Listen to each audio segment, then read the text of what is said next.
राजकारणी चोर, लाचखाऊ, भ्रष्टाचारी, उन्मत्त असं आपणच ओरडणार आणि पुन्हा पुढल्या खेपेला आपणच त्यांना निवडून देणार. आम्ही नाही हो, आम्ही मतदान करायला कधी सोडून दिलंय. म्हणूनच तुम्ही जबाबदार आहात आजच्या राजकीय स्थितीला. निवडणुकीची सुट्टी तुम्ही हॉलिडे म्हणून साजरी करता आणि त्याचा फायदा घेऊन हे राजकारणी पैसे आणि बोगस मतांच्या जीवावर पुन्हा पुन्हा 5 वर्ष आपल्याला लुबाडायला मोकळे होतात.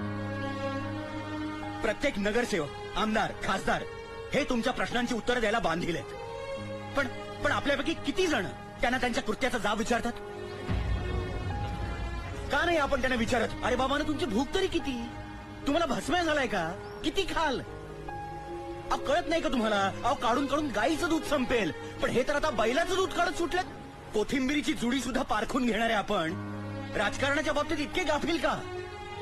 ऐऱ्या गैऱ्यांच्या हातात सत्ता देऊन मुरदाडासारखं गुडघ्यात माना घालून स्वतःच्याच मुलखात परक्यासारखं जगण्यासाठी जन्माला आलोय का आपण?